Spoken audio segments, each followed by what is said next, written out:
buenas a todos, oyentes temerarios. Bienvenidos a otro episodio de Las Cartas de Lovecraft.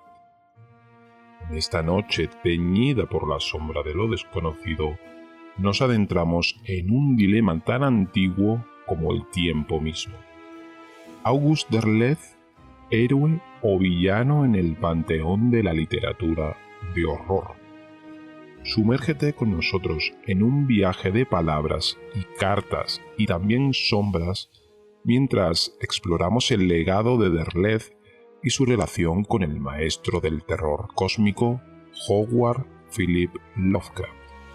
Desde su papel como cofundador de la Arkham House hasta sus propias contribuciones literarias, examinaremos las luces y sombras de este enigmático escritor. ¿Fue Derleth un fiel guardián del legado de Lovecraft? ¿O acaso sus acciones han arrojado una sombra sobre su reputación? Prepárate para desentrañar los secretos más oscuros del universo Lovecraftiano. Bienvenidos a las cartas de Lovecraft. Hoy, August Derleth, héroe o villano.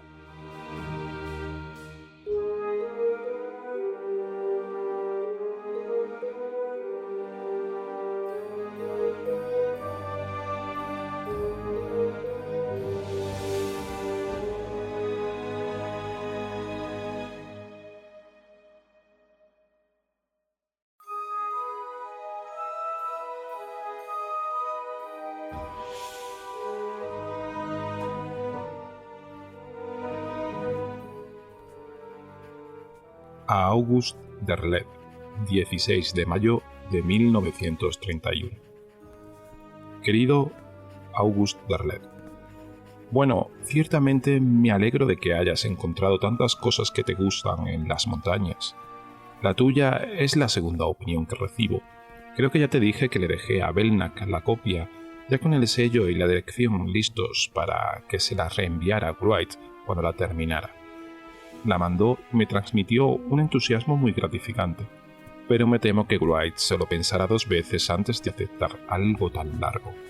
Si recibo cualquier noticia favorable de Putnams, de momento llevo desde marzo sin saber nada de ellos, quizás se la envíe y le sugiera la clase de libro que mencionas, aunque, por supuesto, eso dependerá de lo que me digan cuando por fin digan algo. No es mala idea llamar a mi tulismo y yogg-sothismo la mitología de Astur, aunque en realidad quienes me contagiaron ese apego que he ido desarrollando por la teogonía o por la daimogonía no fueron tanto Bryce y Chambers como Machen, Dunsany y otros. Ahora que lo pienso, supongo que uso esos elementos más a la manera de Chambers que a la manera de Machen y de Dunsany, aunque ya habría escrito muchas cosas en esta línea antes incluso de saber que Chambers había firmado relatos extraños. Me halaga que hayas adoptado alguna de esas referencias. También lo están haciendo Robert y Howard. Cuando hagas tus alusiones, no te olvides del maldito y amorfo Tatsowa de Clark Caston, a quien he adoptado en nuestro panteón familiar de seres malignamente sonrientes. Voy a identificar también a la hiperbórea de Smith como mi Halazou en la tierra del Lomar.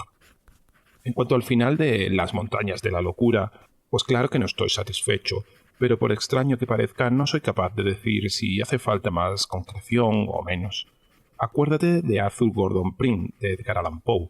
En mi relato, El Shoggoth proporciona un clímax concreto y tangible, mientras que lo que yo quería era añadir solo un vago matiz de otros horrores espirituales, como hizo Poe cuando su ave blanca gritó «Tekelili, tekelili». Quería dejar muy ambigua la realidad de ese vislumbre, de tal manera que pudiera pasar perfectamente por alucinación. Quizás debería haberla dejado todavía más vaga, pero al mismo tiempo tenía la idea de que había que desarrollar hasta el final aquel elemento, quizá en forma de secuela del texto presente o quizás expandiéndolo hasta tener un libro entero. Teniendo en mente la petición que me hizo el enero pasado Simon & Schuster, lo que supuestamente tenía que haber allí, claro, una región que albergara vestigios de alguna fuerza cósmica completamente primitiva o proceso que había dominado u ocupado la Tierra, entre otros planetas, antes incluso de que ésta se solidificara y que había ido del fondo marino junto con el enorme continente antártico. La falta de interés en el mundo de más allá de esas montañas interiores explicará el hecho de que dichos vestigios no hubieran reconquistado el globo. Y sin embargo, es posible que esas criaturas nunca existieran. Es muy posible que aquellos otros tuvieran sus supersticiones y por supuesto Danforth había leído cosas muy extrañas.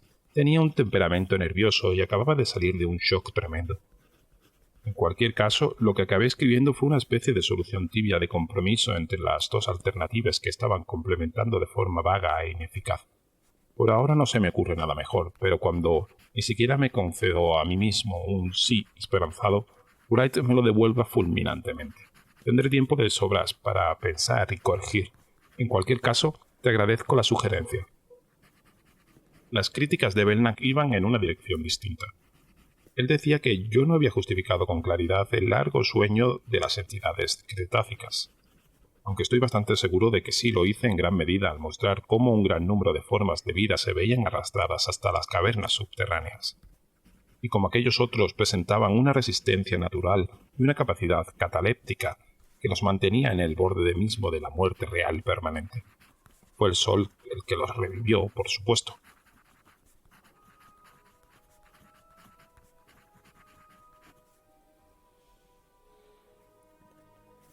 «23 de mayo de 1931.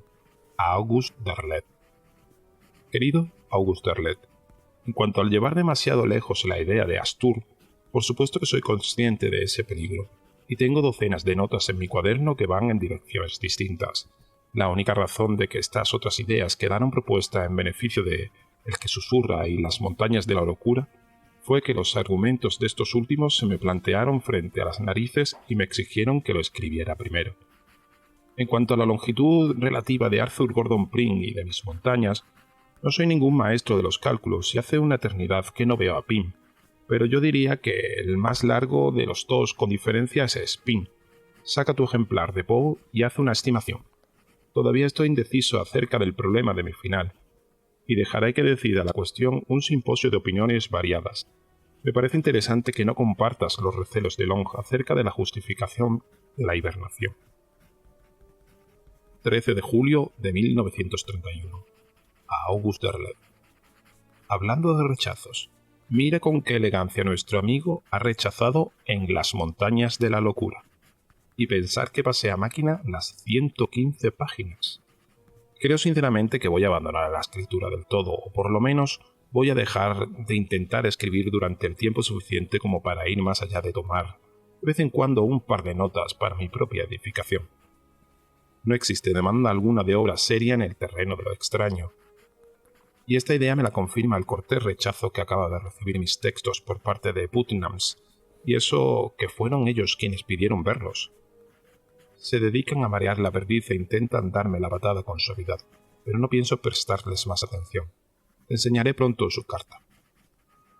3 de agosto de 1931. Querido Auguste Derleth, en lo tocante a las relaciones de Wright y a la vista de la interesante transcripción que me haces, casi anula el escozor de sus últimos rechazos ver el capricho irracional y desatento del que hace gala de enorme medida y de forma tan graciosa. Pero qué torpeza e irrelevancia poecinas, y menuda censura absurda de la introducción de Cthulhu y Yog-Sothoth, como si usarlos supieran una violación de mi propiedad. ¡Aves! Cuanto más se van mencionando de forma colectiva esos demonios sintéticos, más se adecúan a constituir un material de referencia disponible. Me gusta que otros usen mi Azathoth y Nyarlathotep, de cambio pienso usar el Tsazowa de Clark Ashton, tu monje Clitaus y el Bram de Howard. Ciertamente pienso transmitirle a Wright mi actitud en mi próxima carta.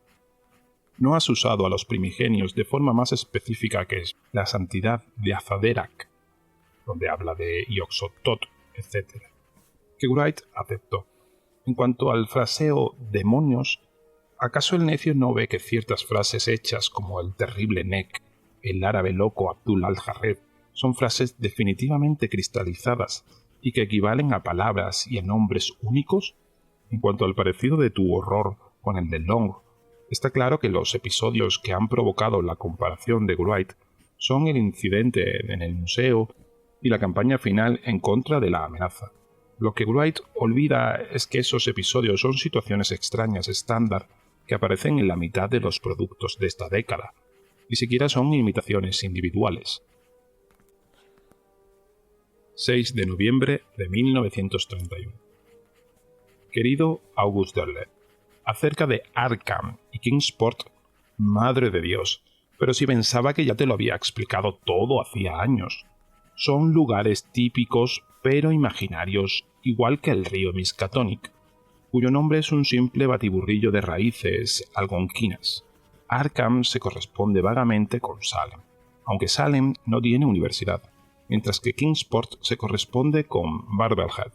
Asimismo, Dunwich no existe, no es más que un eco vago de la campiña decadente de Massachusetts que rodea Springfield. Digamos, Wilbraham, Monson y Hampstead. Sería imposible hacer que ningún lugar real fuera escenario de los grotescos acontecimientos que acaecen en mis poblaciones hipotéticas. Al mismo tiempo, me esfuerzo por hacer que esos lugares resulten plenamente realistas y característicos de los puertos genuinos de Nueva Inglaterra, y siempre auténticos en lo que concierne a la arquitectura, a la atmósfera, al dialecto, las maneras y costumbres, etc. En cuanto a ese promontorio rocoso, la costa al norte de Boston se compone de acantilados, que en varios lugares se elevan a alturas considerables al tiempo que se adentran en el mar. Por supuesto, no existe nada tan vertiginoso como las fábulas de ubicación de la extraña casa en la niebla. Si tuve algún promontorio específico en mente cuando escribí aquel relato. Fue cierto cabo situado en las inmediaciones de Gloucester y llamado Montserrat, aunque dicho lugar carece de la relación de la ciudad que tiene el misterioso acantilado con Kingsport. Marblehead cuenta con acantilados de roca, aunque no muy altos.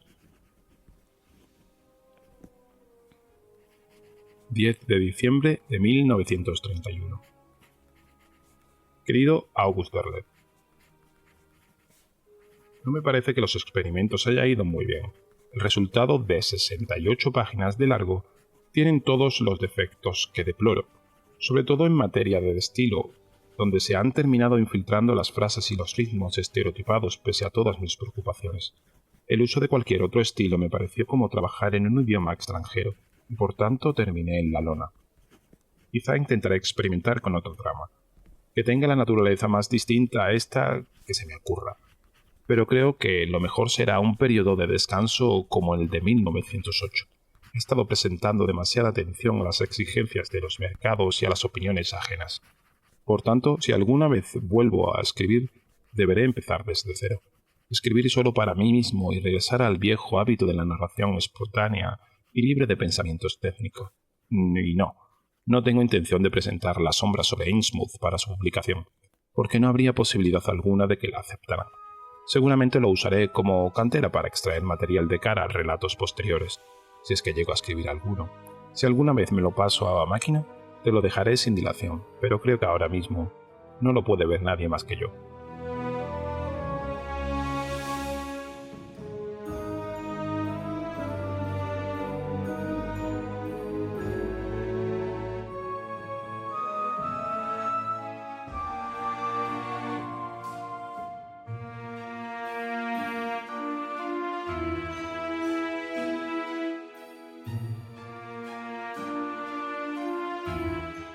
Y así, oyentes temerarios, nos despedimos dejando flotando en el aire la eterna pregunta del horror cósmico, en el que si August Derleth es defensor incansable del legado de Lovecraft o manipulador de sus oscuras visiones. Déjennos los comentarios y manténganse en sintonía para descubrir más sobre este enigma literario en nuestros próximos episodios. Hasta entonces, que los antiguos dioses guarden vuestros sueños o los devoren en la oscuridad. Hasta la próxima en Las Cartas de Lovecraft.